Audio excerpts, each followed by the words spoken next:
You're listening to Beat Autoimmune and Thrive, the podcast all about reversing and preventing autoimmune conditions so you can live your most vibrant life as soon as possible.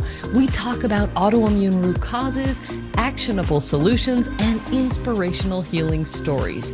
I'm Palmer Kippola, and I used to have MS. Today, I'm an author, a speaker, a functional medicine certified health coach, a pickleball player, and nature lover who's helped thousands of people reclaim their health and their best lives. Let's dive into this episode. I'm so happy to be joined again today by Dr. Keesha Ewers for our second podcast conversation.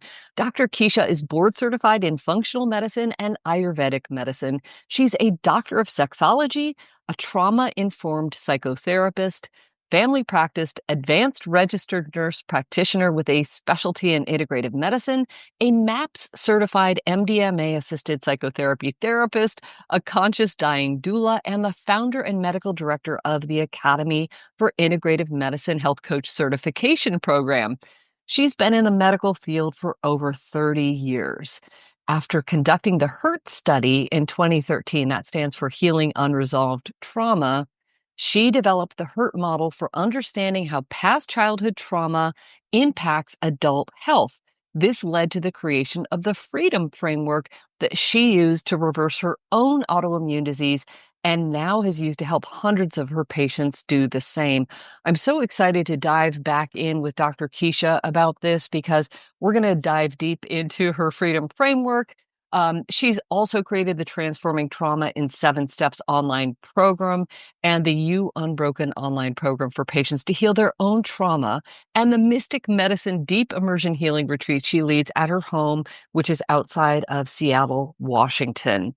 I have had the pleasure of being a part of Dr. Keesha's Reverse Autoimmune Disease Summit. I've so enjoyed our generative and expansive conversations, and I'm thrilled to be joined again by Dr. Keesha today. I know we're going to go deep and wide into autoimmune disease and the beautiful opportunity for healing. So welcome back, Keesha. Oh, thanks for having me, Palmer. And I just did some quick math. I've got to change my bio. I just turned 60 a couple of weekends ago. And so I've been in the medical field for 40 years now. Okay, so you know the expression, I'll have what you're having? You do not look like you've been in any field for 40 years. So 40 years. That's 40 years. Okay. I So started out as a little associate degree RN, and when I was actually 19 years old, I was like, wow, I need to change my bio. It's not over 30 now, it's 40. Wow, my dear. Well, to level set things, we're the same age. I will be turning 60 in August this year. And when I was 19, I was diagnosed with MS. So I have been on the healing journey for 40 years. Yeah. So that just, if we knew each other at age 19, so interesting. And I'm just delighted to be able to have this heart-to-heart conversation and tap into your wisdom about autoimmunity, because you've been at this for so long and you come to it from such a diverse perspective, integrative medicine, functional medicine, and we're going to dive into that. But for those people who did not hear our previous podcast interview, can you please start with story and recap your own healing journey, which you can start anywhere you like? Sure. Well, then it's 30 years in the diagnosis of RA for me. So I started out as an ICU nurse when I was 19, and I was a very kind of like high adrenaline junkie sort of person. I skydived. I was a marathon runner. And when I went to school, I went through summer quarters, Christmas breaks. Like I just drove myself. I got done with school in this record amount of time, right? And then it was always on to the next goal. If there was a mountain that needed to be summited, and then at the top of the summit, I would have to see the other summit. And then I couldn't even enjoy the process because I was so busy making sure that I was being perfect at everything that I took on. And so, of course, that's not a tenable formula for life at all. And that 10 years between like 19 to 30, 11 years. I also had 4 children. Got married. I had 4 children and was trying to be like the perfect mother, perfect wife. And uh, it was just like this one morning. And this is how, I don't know how your experience is, but my patients always say the same thing. Like all of a sudden I got sick, right? Which is patently inaccurate. We could talk about that. It takes anywhere from 10 to 30 years to develop a full blown autoimmune disease. So, it doesn't happen overnight, but it does kind of feel like that when the straw that breaks the camel's back finally drops, right? So I was training for another marathon, and I woke up one morning and I had 10 pounds of fluid and redness and just swelling over all my joints. They were inflamed as heck. And it was as if somebody had taken the batteries out of the Energizer Bunny, is what I always say. And I just like, what is happening? And got in to see a physician. And in the course of the history taking process, she asked me, I had a family history of autoimmunity. And I had never met this grandfather. He had died at 58, actually, in a wheelchair with rheumatoid arthritis. And I said, gosh, I think I had a grandfather with RA. And she said, well, here are 2 prescriptions. One's for methotrexate, one's for a nonsteroidal anti-inflammatory drug. Come back when you're worse, not if, and we'll change your meds. And I was like, wait. And she's heading to the door, right? We call these the doorknob questions in medicine. Like at the door, she's turning the knob. I'm saying, is there anything else I can do? And she turned around and she said, no, this is genetic, my dear. And then she went out the door. And I remember thinking on my way home, I wonder if there's another way of thinking about this, because I have 2 parents that were nurses, and we were just steeped in Western medicine, and there was no other way of thinking about things at that time for me. I always tell people if an herb had bitten me on the bottom, I would have never even recognized it. So I started going out and looking. I got home and I looked on the internet at PubMed, where we keep our medical research, and I found a compelling article on yoga and autoimmunity. And I went to my first yoga class the very next day. And in the process of that, holding postures as we do in yoga, the yoga teacher, he mentioned this sister science of yoga that was 10,000 years old, medical part of it from the Vedas. And it's called Ayurveda. And he said just enough that it kind of piqued my interest. And I thought, well, maybe this is another way of looking at things. Let me go look at it. And so I pulled it up on the internet when I got home. And I was very stunned. It was so different.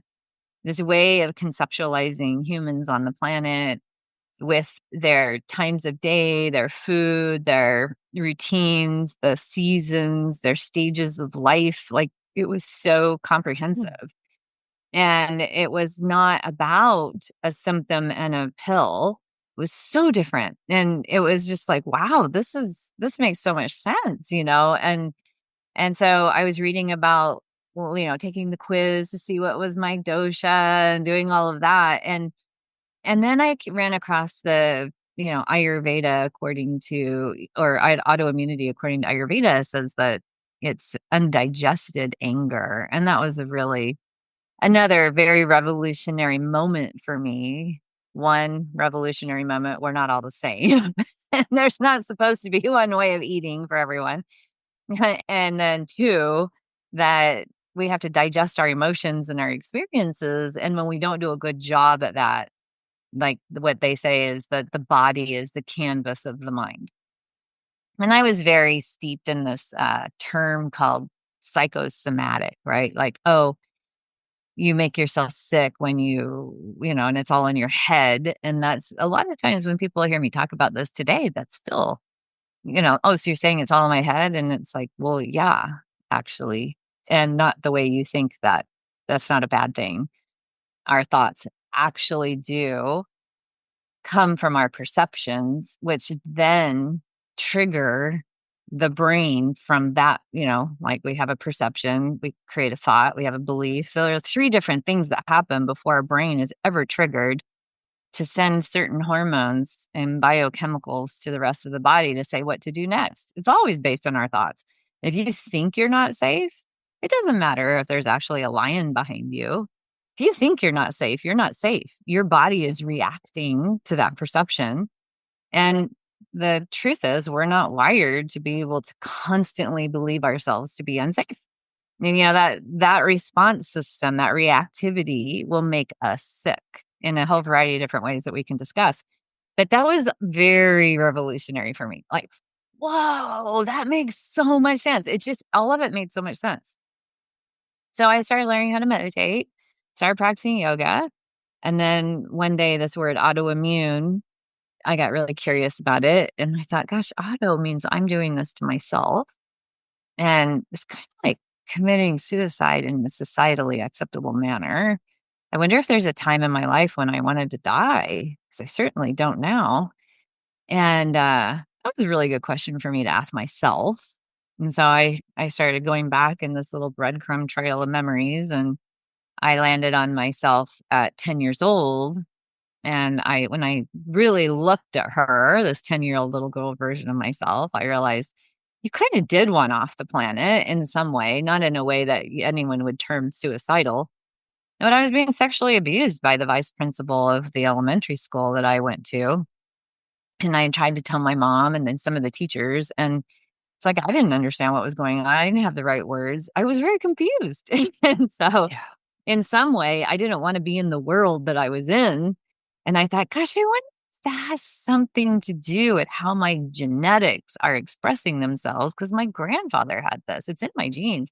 Now, this is 30 years ago. So nowadays you would hear that like line of reasoning and go, no, duh, because science has actually unveiled that in the last 15 years very well.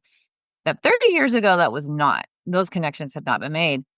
And I thought, I bet this does have something to do with it. I'll bet you that this idea that I have to be perfect at everything I do, that was really important realization on my part. Yeah. The way that I drive myself, even when I come to yoga, it is probably somehow related to my current health situation. And so I thought, I wonder, like I haven't ever felt angry about that. And Ayurveda says that's undigested anger. So I wonder what would happen if I started really working at that. And so I started doing some pretty deep trauma work. And within 6 months, my RA had been reversed. I always say reversed because I still have it in my genetics. If I were to go back to all the things I used to do, I could get RA again very easily. I'm quite certain it's not, it's not cured, right? But I've never had another whiff of it, and I never had to take those meds. Yeah. So my genetics are still set up for RA. Right. But I haven't ever had another episode. Yeah. I had it for 6 months, and I was able to reverse it. Yeah. So beautiful and so powerful, and so many areas to delve into. And I just want to comment on what you said. I use the term reverse autoimmunity as well. And I know that I could bring the MS back. There's no doubt in my mind because I know how we get into the problem. And so if I were to eat the same way, live the same way, do the same things, we can recreate the expression of autoimmunity pretty simply. So how powerful. And I'm curious because now in my own way, I had intuited that chronic stress was my big root cause when a family friend asked me why I think, when I was lying on the couch numb from the neck down at age 19 with the first exacerbation of MS, literally couldn't do anything except lie on the couch. And this friend asked me why I thought I got the MS. So I just was pondering and puzzling, and it occurred to me that chronic stress, because I was in constant fight flight. I mean, since being in utero, really as the setup. So I, like you, started with yoga, started with meditation, and did that. Now, it took me 26 years. You're a very quick study because it only took you 6 months to fully heal. But you started by addressing trauma, and that's not where most people start. And I want to talk about, I know how you talk about everybody is a snowflake, everybody is so individual. So there may be different places that people start, but I wonder if you can talk about your own practice, since you have so many tools in your toolkit, from integrative medicine, functional medicine, Ayurveda, psychedelic assisted psychotherapy. Like, where do you suggest that people start by addressing trauma, or does it depend? It does depend because I don't think of it as linear. So the way that, you introduced me, the freedom framework that I use in the book that I wrote is Solving the Autoimmune Puzzle. And I do think of each of us as unique puzzles. And I think about four corner pieces of the puzzle. And as you anchor, right? When you're putting a puzzle together, you got to get those four corners first, and then we build the edges. Then we fill in the middle, right? And so those four corner pieces are genetics. So I do genetics on all my patients. While I'm waiting for those results to come back, I'm also working on the second one with them, which is gut, adrenal, and hormone health. And everybody with autoimmunity has leaky gut, which means they have things they're intolerant to also, whether they know it or not.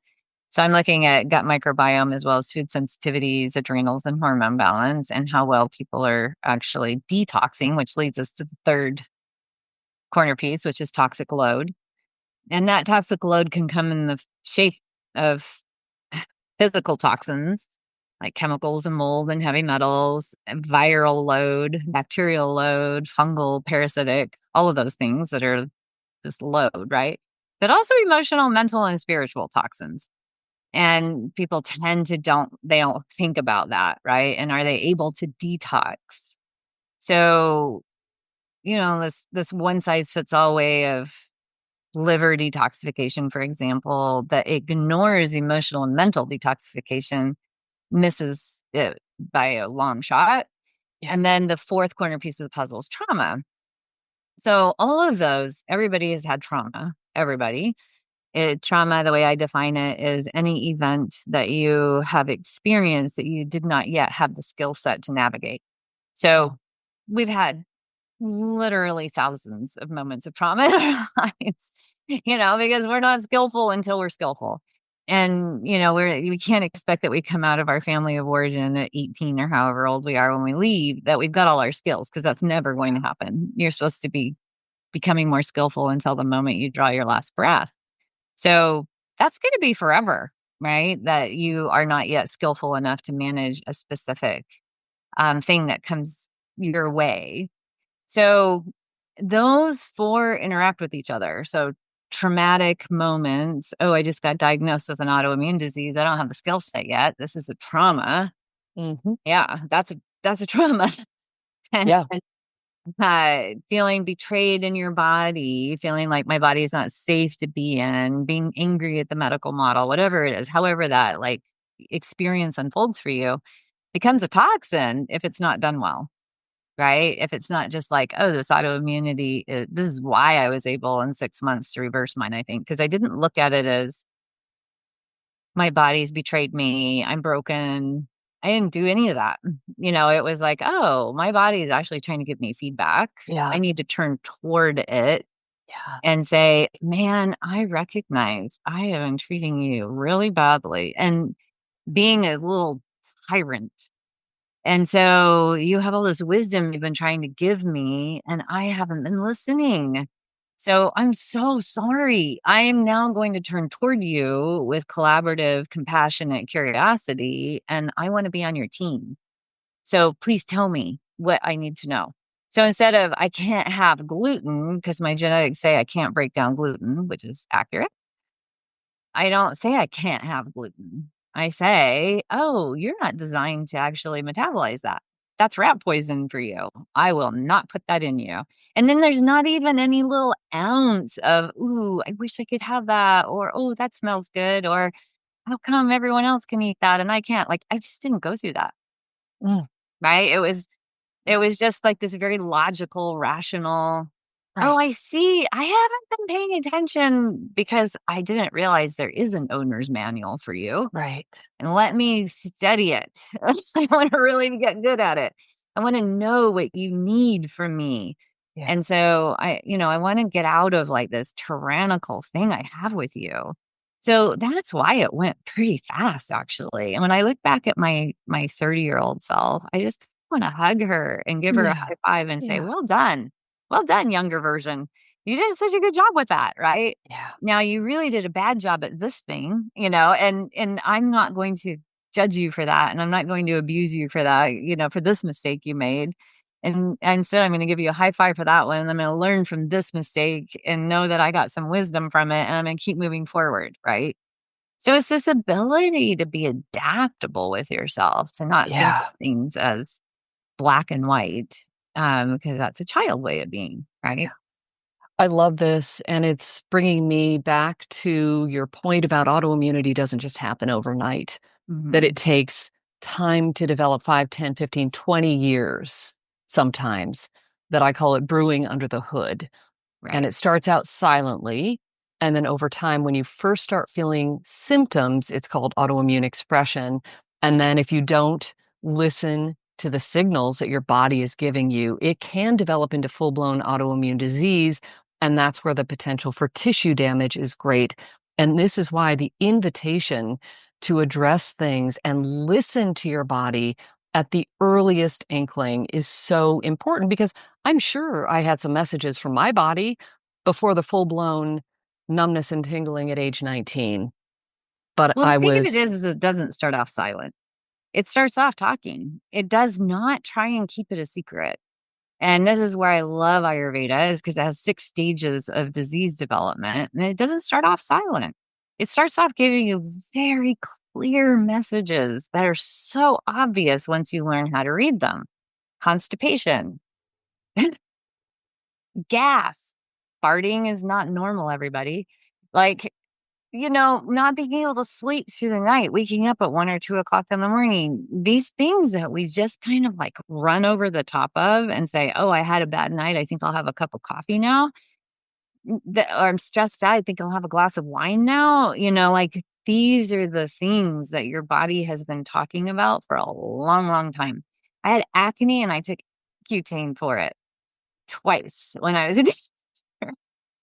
I had like multiple strep throat infections when I was young. Whenever I get stressed, I get a strep infection. Well, that was my body like giving me clear information, right? And what do? Have an antibiotic. Let's clear out that microbiome, yeah, right? Constipation. medicate it. Yeah, like let's just take some magnesium if we're even, like understand nutrients, or something worse. So the idea that our body is talking to us all the time is not taught to us in our culture. No, It was one of the things I felt so grateful for walking into that yoga studio that day, because yeah, this it's was amazing. so brand new for me. I was like, "What?" Amazing. Yeah. Yeah. So I don't mean to interrupt, but I do want to get clarity around those 6 things. And Mhm. are those the ones that you mentioned, like gas and Yeah, so constipation first and you'll poor have sleep? Yeah. your constitutional type, whatever it is, like, mine was Pitta. So you'll have an imbalance in your dosha, your constitution. So if you have a lot of fire in you, then you might have raging PMS, which I did. You might have menstrual kinds of problems, which I did. Terrible cramps, right? We we get put on birth control when we're teenagers for those symptoms. We might have like mood swings and we're really angry. And then we don't realize that eating sugar and drinking coffee or any kind of caffeine is actually going to make that fiery inflammatory response much worse. So we first have this dosha imbalance, that where it's going out of its, what it's called is its seat, its home, its place where it lives. So your fire is supposed to live in your digestive tract right here. You're supposed to have enough fire that you can metabolize your food, break it down, get your nutrients from it, and send out the waste. If your fire goes over and you wind up with a prairie fire and it's just everywhere, then you're going to have inflammation in your extremities. You're going to have it all, if you have it all the way down into your 7th tissue layer is reproductive. And so by the time you're starting to have menstrual problems, it's gone so deep now. First, you've had skin that's inflamed and you haven't known, right? You've been put on spironolactone for acne. Yeah. I Yeah. mean, it's Yeah. so bad. Or Right. you've been put on an antibiotic for acne. Or You birth know, control pills. yeah, it's Yeah. birth control. Mm-hmm. And so you've just had it squashed. And so now it goes into the next place. And then it drags the other doshes out of whack, right? And so now you're having like pain that's moving or problems that are moving around your body. And that's like now you're in the next level of disease progression. You actually don't wind up with a disease that can be diagnosed until you're at like level 5 or 6. Mm-hmm. So Yeah. you've had like your tongue will show visible problems with detoxification, with nutrient absorption. Your bowels, your stools in the toilet are showing you information. Your body odor is showing you information. Your fingernails are showing you information. The quality of your hair, your sclera of your eyes, your breath, your urine, like all of it lines on your face. And now we're just like putting fillers and Botox in those, and so we're so busy like killing our body's informational communication system that we're out of touch. It's like humans on the planet that are dumping chemicals into the environment. We're doing the same thing with us, right? We're masking all of the feedback mechanisms. And so then we wake up surprised. Like, all of a sudden we're sick, and it's not that way. I love this so much because nobody ever teaches us this. Mhm. And I bet that every person on the planet listening to this beautiful conversation has experienced one or more Yeah. of the Well, I inklings, the was certainly one of symptoms. them too, right? I wound up with full-blown RA, like, it Yeah. wasn't until level 6 that I Yeah. did. I always describe it like, the Roadrunner, Mimi and Wile E. Coyote dropping the anvil from the cliff and the Roadrunner going flat and looking up and going, "What's happening?" It's like this, your attention has been being called for and you've been ignoring it in your Yeah. forward motion. I was like the poster child for that, Yeah. Yeah. right? The poster child. So when I say all of this is like stuff I learned after level 6. Yeah. Me too. And I've never heard it put together in this beautiful way of thinking about it. And so thank you so much for introducing these concepts. And that just says to me, the earlier that Yeah. you address these silent or, subtle messages from your body, the better. Don't wait Yeah. for level 6. Listen very Listen. carefully, right? Because they're not silent. And if you will listen and turn toward your body, then you don't have to do what we did. Yeah. Yeah.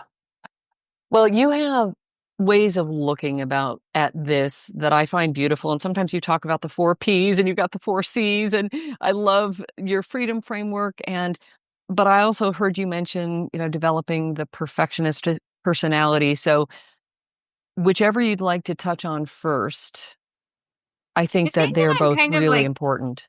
and that has come up in my mind as we've been talking is a lot of people. So 80% of autoimmune diseases are diagnosed in women. So when I bring this subject forward, I'm not addressing just women or female bodies. I'm actually wanting to, for everyone that has autoimmunity or someone you love has autoimmunity and you're listening, this is relevant to everyone. And I noticed that a lot um a lot of women that I have cared for over the years, and I am one of them. Okay. So when I'm identifying with this also, have been in autoimmune relationships. And that has been a big piece of their illness. Mm, And this is, I just want to preface it and stand on the ground of saying this is not giving you permission to blame anybody because that doesn't do any good. Okay. So we're outside of the blame and shame bucket. We're in a more expansive place of taking responsibility. And at the same time, um, highly sensitive people tend to be more at risk for autoimmune disease. Well, we have mast cell activation. What's going on with your body? You have autoimmune triggers that your immune system is going after tissues and organs inside of yourself. It's the societally acceptable, suicide that I was talking about when I first started conceptualizing it. And, I'm a highly sensitive person, and there's a lot of rhetoric out there now. A lot of teachers, writers, thinkers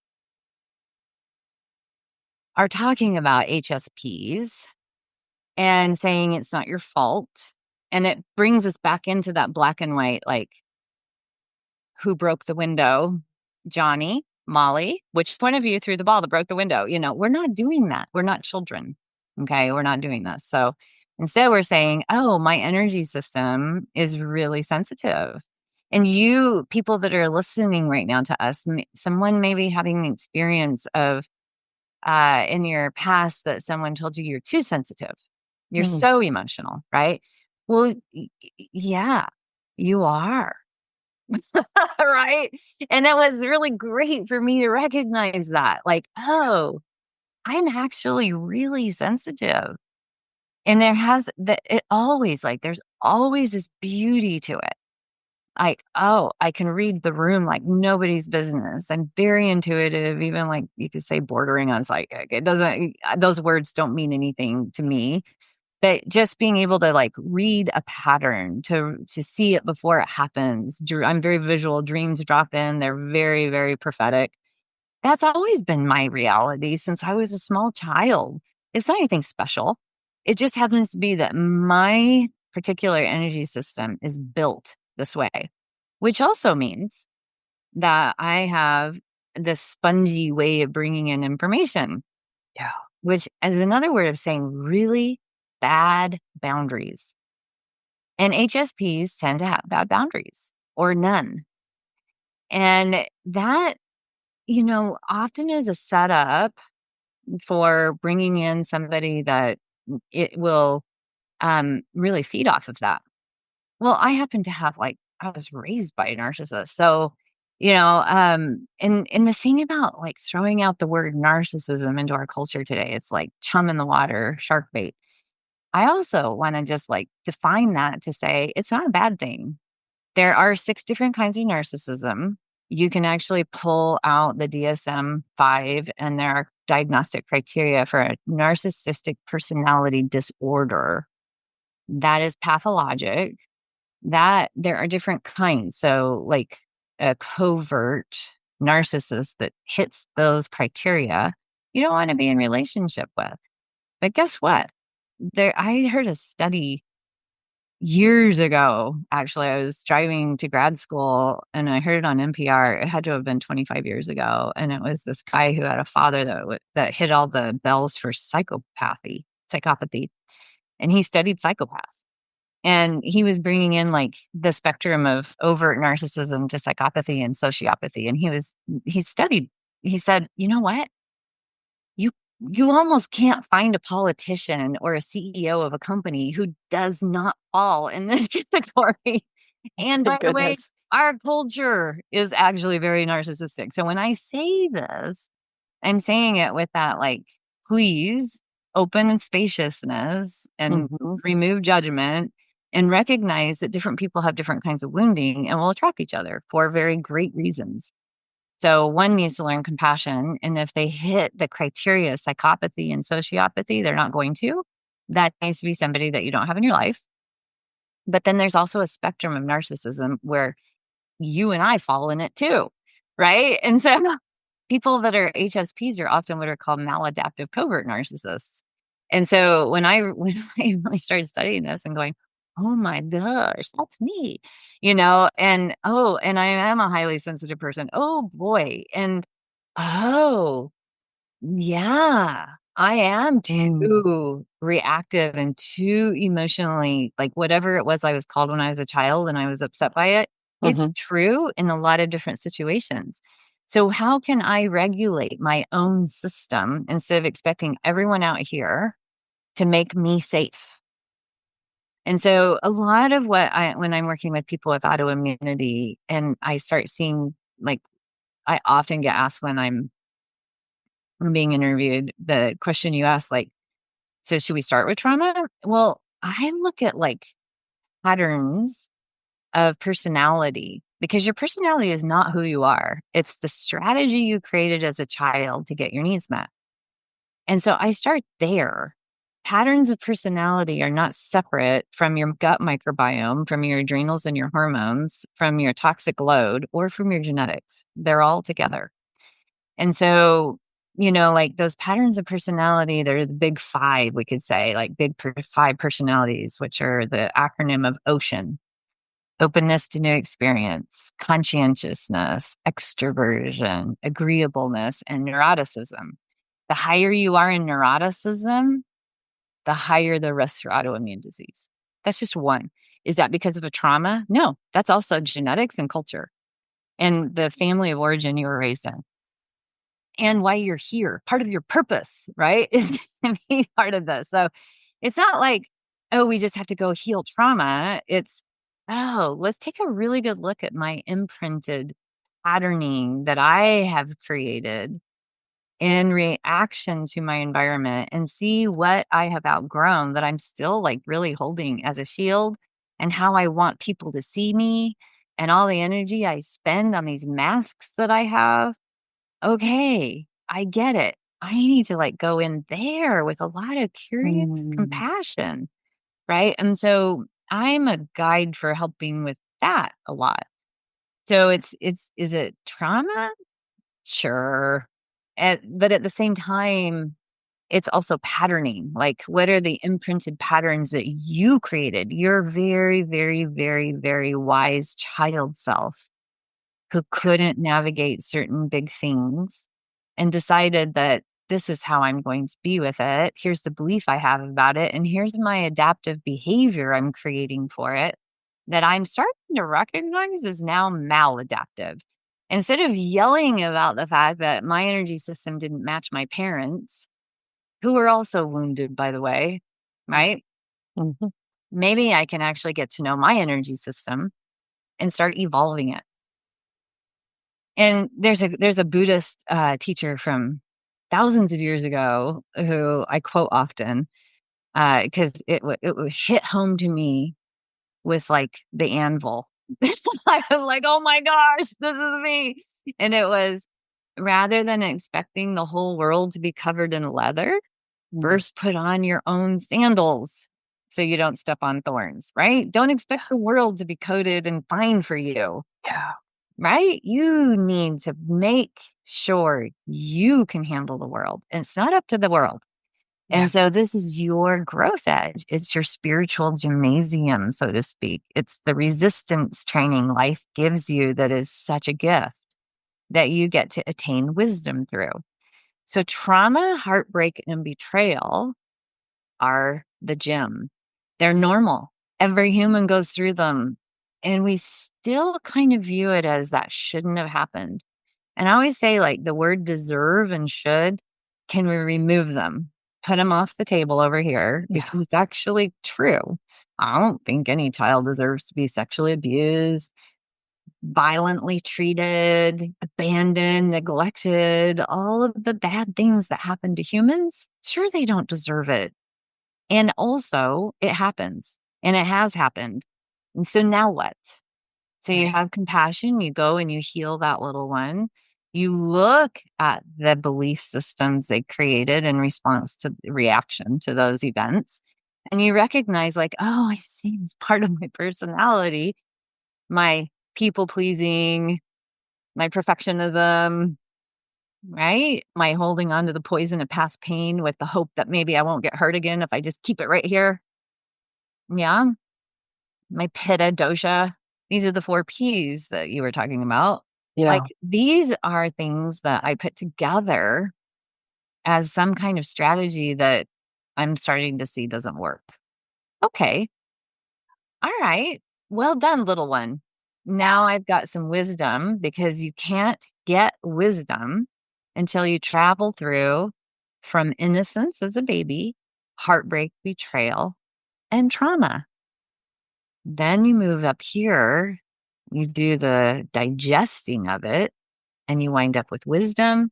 And the byproduct of wisdom is compassion. And you start to recognize you were never separate from source the whole time. And so you become more and more expansive, right? You start recognizing that your true nature is actually unconditional love, that you never were not that you're unbounded, unlimited luminosity. And that as a child, you couldn't see that because you were limited by your brain, your developmental stage, right? The fact that you were actually not autonomous. You were learning how to be human from the big humans in your life, and they had their own set of wounds. And so that false self identity that you cling to now as your personality and you want everybody to validate, start to recognize like, oh, the byproduct of that is resentment and bitterness. Got it. Okay. Right. That's actually making me sick. You can't bathe your cells every day, every minute in resentment and think you're going to get better. It won't happen. You have offered so many nuggets in here, Keesha, and so beautifully explained the path from our early childhood experiences, which we all went through when maybe our parenting wasn't perfect in some way and we needed to adapt, we needed to survive. And so we became, in my case, the perfectionist, the people pleaser, had to get the A's on the report card. Otherwise, what happened here? Look at Susie, her report card. She got an A. What happened to your A minus B plus? What did you miss? And so, I need to be the captain of the girls' sports team, the best at reading, this, that, the other. The pressure that we put on ourselves, the harsh self-criticism, which I've interviewed Dr. Joan Rosenberg, calls like one of the harshest things that we can do for ourselves. One of the biggest toxins is that harsh self-criticism, the not enoughness, the way we treat ourselves. But you're inviting us to look at this from the perspective of just get curious and have compassion for that precious child that you once were, that we once were. We tried so hard because we had some belief. This was a survival strategy, but we don't need that anymore. So this path, I just think is so beautiful to be willing to look at this. And you talk a lot about having the courage to look at this, to confront. I went back, Homer, because I realized I left a dangling Chad. Yeah, don't leave any dangling Chads. But the HSP narcissism attraction, there's probably people like wondering what's the conclusion of that. So I always tell people the highly sensitive thing with person that has mast cell activation is intolerant to their foods, that their immune system's intolerant to them, right? So this intolerance to intolerance to disappointment, really learning how to recognize that disappointment is a normal part of life and worth is not tied to being the captain of the sports team or getting the A's on report cards the way that we decided when we were kids. But that worth, when you take your next step, the ground that your foot lands on is already filled with worth that is you. You don't have to earn it. You don't have to build it. You are just that.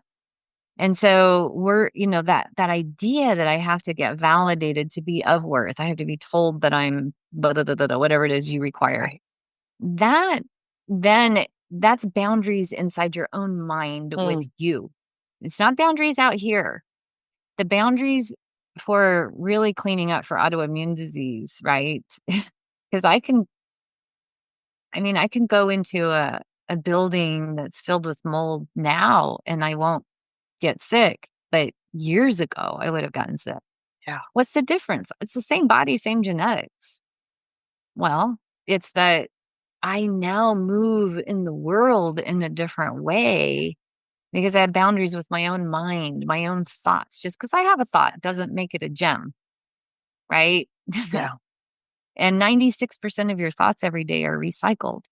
So if you have thought loops that are going along, like, oh, that person isn't giving me what I need, or I'm not getting what I need, or I shouldn't be having to experience this or that, start recognizing like how you perceive and what you believe, and see what needs to be upgraded, and start having your boundaries begin with you, with your own mind. And I always tell people, like, often you believe that whatever thought movie is coming through is something you just have to passively watch, and you don't. You have the remote. So if it happens to be one that is filled with automatic negative thought loops, ruminating on painful thought loops, you can change it at any Yeah. point. I can just move my eyes and go, wow, there's a magnolia tree outside. It's spring, all this new life. Mm, Oh, and go into awe and wonder about nature. Like, you can shift yeah. Yeah. and bring yourself something that's more life supportive Right. to your mind, right? When you do that, then the outer world starts to shape itself to match that.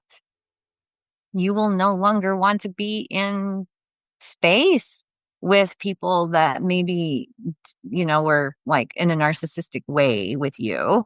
And you can have compassion for them and not judge them, Yeah. and also have boundaries with them. But that has to happen here. Right. Has to happen here first. I love that you close the loop with that. Thank you. And I often think about autoimmunity as becoming more tolerant of the outside world and the inside world. And it really becomes with, for me, self judgment is such a huge part of what takes me down the path of becoming intolerant, not just to myself, but to the world I live in. When I judge things as not being right, or this should be different, or he should be acting differently, I've just gone down a path of not being okay. I'm not tolerating my internal environment or the external environment. And then healing, as you beautifully put, is about addressing those boundaries, allowing that to be just as it is, and having compassion. And you've just given such a beautiful way of thinking about this. And I love, you had a podcast interview not long ago with someone, and I'd love for you to talk about it here. You talk about pebbles, and there's light colored Oh, pebbles yeah. and dark colored pebbles. And I love to have practical solutions, Yeah. because it caught my attention. And the reason it did is you said limbic system retraining. That's not the path to healing. We've got to examine our thoughts. Can you talk about the pebbles and what you Yeah. recommend? You have 17 different stages or steps that you take, like just in the systematized way that you perceive. So if you say, oh, Keisha's shirt is purple, you've just gone through 17 different steps to perceive purple. And you have 5 sense organs, right? Sight, sound, smell, taste, touch, that are bringing in information. And your brain can only synthesize one at a time. It does it rapid fire, so you don't see it as happening one at a time, but it's happening one at a time. And each little piece of information that comes in, I can hear my washing machine through the door over here. So my ear mind can bring in that information, and then it takes me 17 steps to say washing machine. Mm, So that's happening all the time. And you're the way that neuroscience works is how you've done it always is how you will do it always. So the imprinting and patterning you created as a child for your perceptions, remember, 5 people can go to the same movie and have 5 different, very different experiences and perceptions, points of view about that movie. So the way that we can change the way we perceive, and which is important, you want to change your perceptions, because they're the ones that get you activated into judgment and self-criticism, resentment, frustration, anger, the things that keep you sick. So if you find that you're perceiving things a lot in a way that says, I'm not safe, I'm not okay, I don't get what I need, then you're always going to do it that way. And there's no hope. that you're ever going to change that. And it doesn't matter how many supplements you take or how much limbic system retraining you do. It won't, you just keep going. It won't work. So they talk about these 17 steps of perception, and you have a chance in the midway. I like think about it as putting your hands in an elevator door and opening it back up when it's just about to close. And it's this, they call it the doorway to karma. So it's like how it's that doorway about, oh, now you're going to keep doing it the way you've always done it. You actually have this one moment that you can get in there. And so you can question your own mind at that point, which is part of my doctoral research. It's called the HURT model, Healing Unresolved Trauma Model. You actually, if you'll bring compassionate curiosity to the way your mind works, not focus it on how everyone else is doing everything wrong, but to your mind, then you have a chance of changing it. So then it changes your nervous system and it changes your gut microbiome and you can heal your leaky gut, etc. So this little pebble exercise that you heard me talk about is something that I designed in just on the fly when someone asked me, what can we do like to make this somatic? And it's just like, get some white pebbles, get some dark pebbles, have them with you when you wake up in the morning, commit to not going to sleep to your mind. Do not blink your mind asleep. Okay. We do it all the time. When you drive somewhere and you don't even know how you've possibly got there because you weren't thinking, you weren't even like attention on the road. Oh my gosh, how'd I get here? That's going to sleep to your mind. Okay. So stay awake to your mind, and every thought that comes forward in your mind that is more of a life destructive, like, oh, they shouldn't be doing that, or I shouldn't be doing that, or I can't, how come everything doesn't work my way? Any of those that are automatic negative thoughts, grab a dark pebble and stick it in your pocket. And for everyone that you do go into awe and wonder and you go, wow, that's amazing. Oh my gosh. For every bit of gratitude you have that when you opened your eyes, they worked. When you smell the smell, it worked, right? Like just the basic appreciation, gratitude that this body could have from you. When you start doing that and really feeling that, then you grab a white pebble.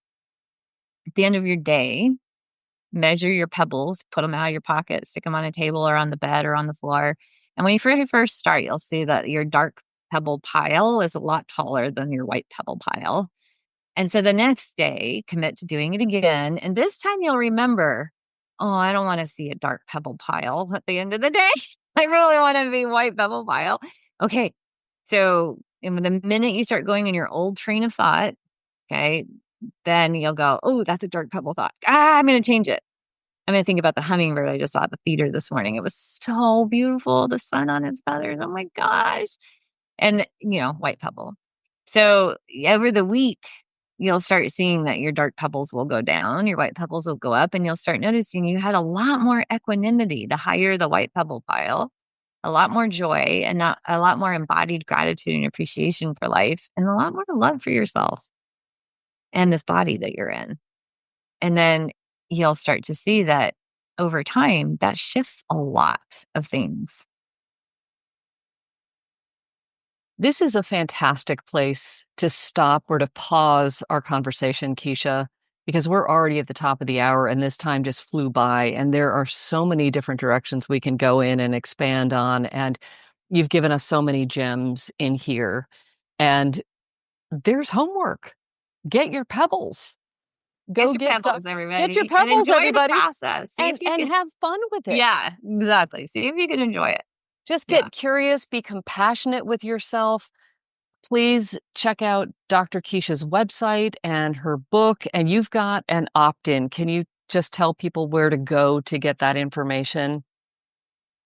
My team can send it to you so that you can have it with us, right? Absolutely. I've got it I'll put it in the show notes. So you don't need to remember what it is. Nobody needs to pay attention now. Just look in the show notes. We'll have a link to Dr. Keesha's 21-day opt-in so that you can start your journey with her, and links to your books, which are just beautiful. And you've just put so much of your heart, soul, and wisdom into what you do and into these conversations, Keesha. I just loved it so much, and I look forward to having another one with you soon. Thank you. Thanks, Palmer. Bye, everybody. And that's a wrap. Thanks so much for tuning in. If you enjoyed this episode, be sure to subscribe, share it with your friends and family, and if you feel inspired, please leave a quick review so other people can find it too. Now, if you want to beat autoimmune and thrive, make sure you sign up for my free video training at freeautoimmunetraining.com. That's freeautoimmunetraining.com, and watch the first video right away. Take good care. Bye for now.